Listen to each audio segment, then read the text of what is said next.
scripture, like I said, whenever you see a miracle bettered or takes place, always look at the antecedents. Always look at the principles that bettered the miracle. Because God is not a respecter of persons. In any place, in any nation, any man that will engage the principle of God properly, you can't escape the wonders of his hands. Am I talking to somebody? If only you can engage his principles, you will see his miracles. If only you can engage his order according to scriptures, you will inevitably see his wonders. Am I talking to somebody? Now, in this place where we read, the Bible speaks from verse 18 of a certain ruler. Somebody say a certain ruler. Somebody say a certain ruler. The first thing I would like you to note in this scripture, put it up for us again. Matthew chapter 9 verse 18. The Bible says a certain ruler. In other words, this person was not a nobody in the society. This person was not a non-entity. This person was renowned. This person was known in the community, in the society.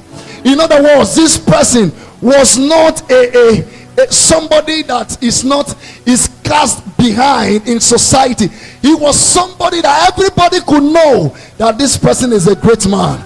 But listen, the Bible says, in spite of his position, in spite of his titles, in spite of his accolades, in spite of his certificates and certifications, the Bible says that he came as a ruler, but when he came to the presence of Jesus, he had to drop his titles, he had to drop his accolades. Am I talking to somebody tonight? Now listen, some persons are too big for God to bless them. Some persons, they are too knowledgeable for God to intervene in their lives. Some persons are too beautiful. Because of their beauty, they have locked God out of the scene. Because they think they are beautiful, they don't need God to get a husband. Because they are beautiful, they are handsome, and therefore all the guests are flocking around them. They think that a good wife is by handsomeness. The Bible says, he that findeth a wife findeth, can you help me complete it? And obtain favor from the Lord. It means that whatever you get from God, it is by his mercy and by his grace, because grace is undeserved favor.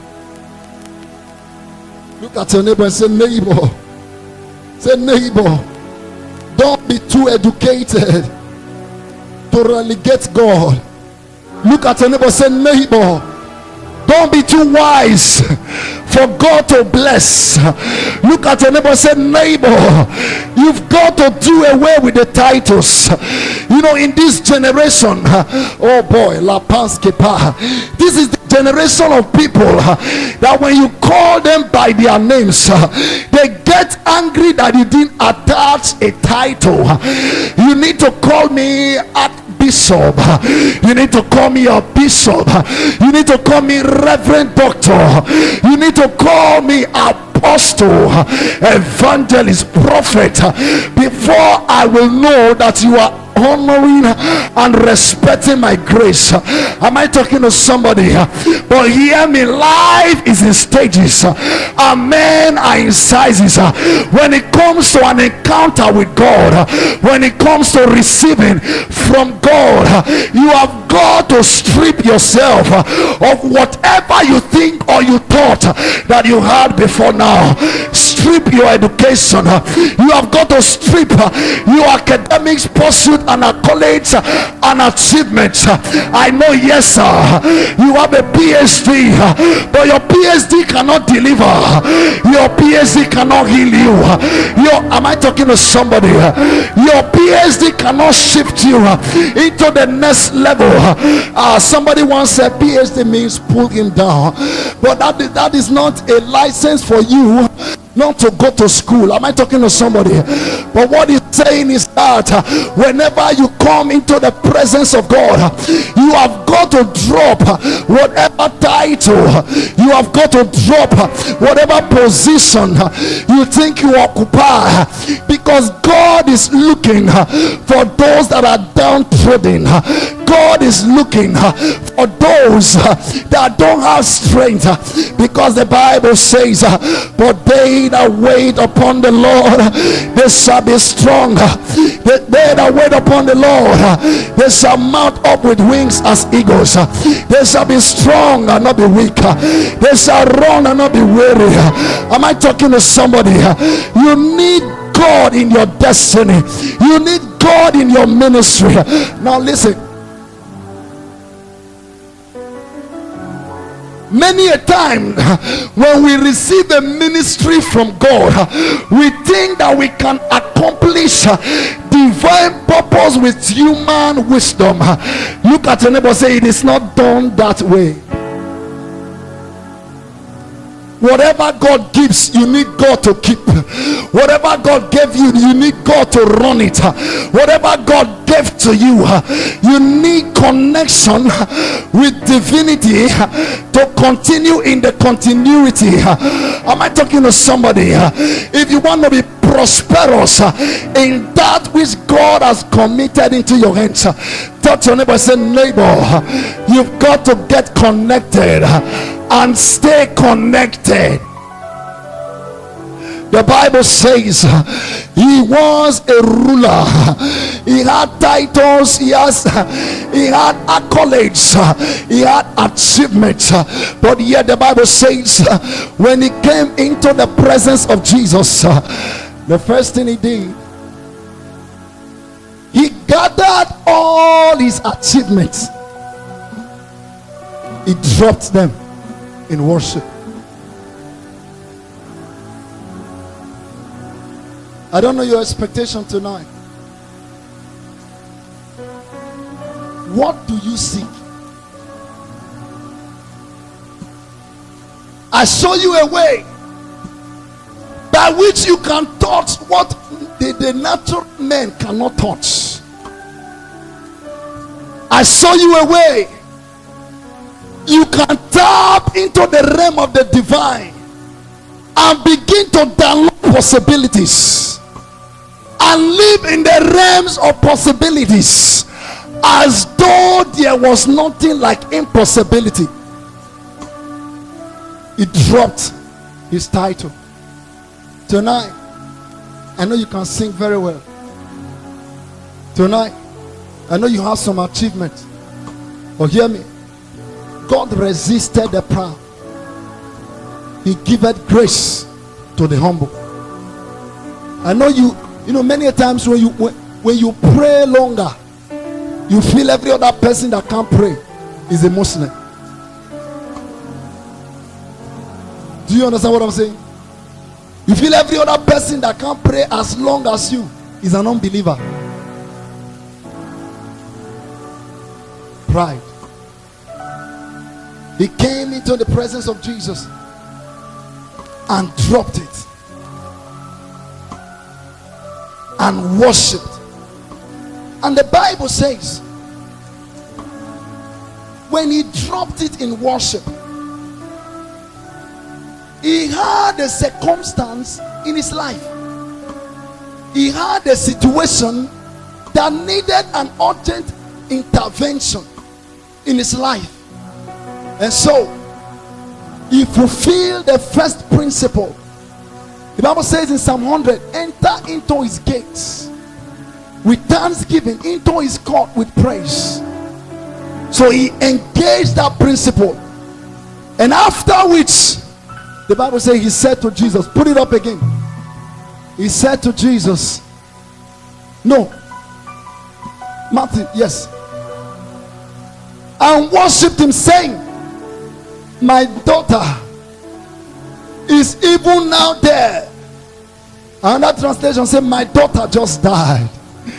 He came into the presence of Jesus, dropped all the accolades, because the title could not tackle the battle. He needed a mantle to tackle the battle. He knows that any title that is not accompanied by mantles will suffer defeat in the face of battles.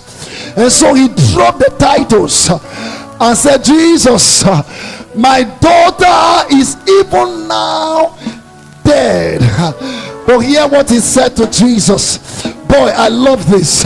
You know, wherever God sees his principles engaged, he's always moved into action, irrespective of the gender, irrespective of the person that is engaging the principle.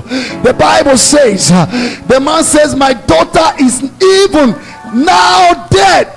Somebody say but. Somebody say but. Somebody say but. Somebody say but. Look at your neighbor, say but. Look at your neighbor. Stand to your feet and look at your neighbor. Say, neighbor, neighbor, my bank account is even now dead. But say, my health is even now dead. But say, my family is going through tough times.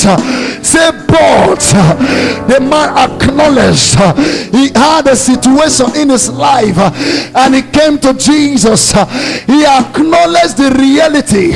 He acknowledged the fact. He said, Jesus, I cannot speak faith where you are.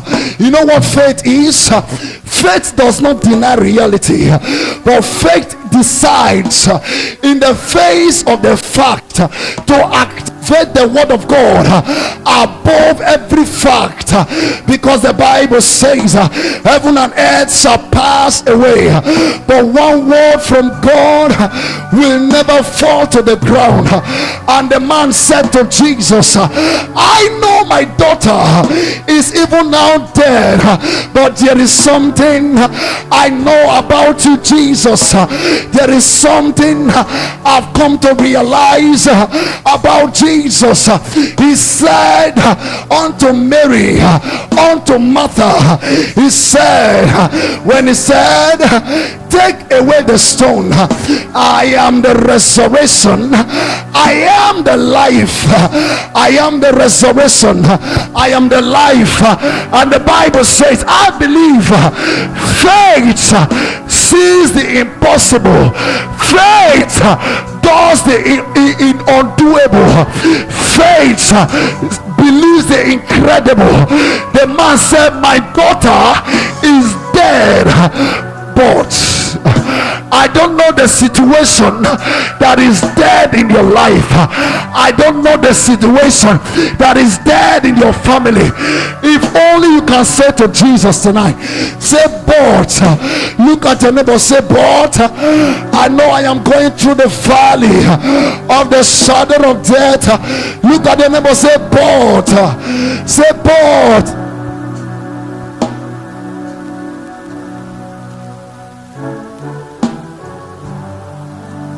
my daughter is now even now dead. What does that mean? A situation beyond control, a situation beyond repair. Humanly speaking, the doctors cannot give explanation or give solution to a dead child. Am I right? The only thing they will tell you, madam, we are sorry, or God, we are sorry. I don't know what they told the man. You understand what I'm saying? Maybe they told him something, that your daughter just died, and he saw it, and he said, no, I know she's dead, but she's not dead. Why? Jesus is here. Jesus is alive. Jesus said, because I live, you will live also. I don't know the reports that the doctors have given to you. I don't know the reports that your family members have given to you. Tonight, if only you can activate the boards, When he came to Jesus, he said, but all I need from you is just to come. Oh man, take a paradon sata. I know my daughter is even now dead, Lord. But one thing I know is that I cannot help myself. I have come to the end of myself. I know that I have a God that never fails. I know that I have Jesus. The Bible says the man came to Jesus and said, Jesus, I cannot lie to you. I can pretend to my friends. I can pretend to my family members. Am I talking to somebody? I can pretend to them. But when it comes to Jesus, with you, Lord, I can be naked and not ashamed.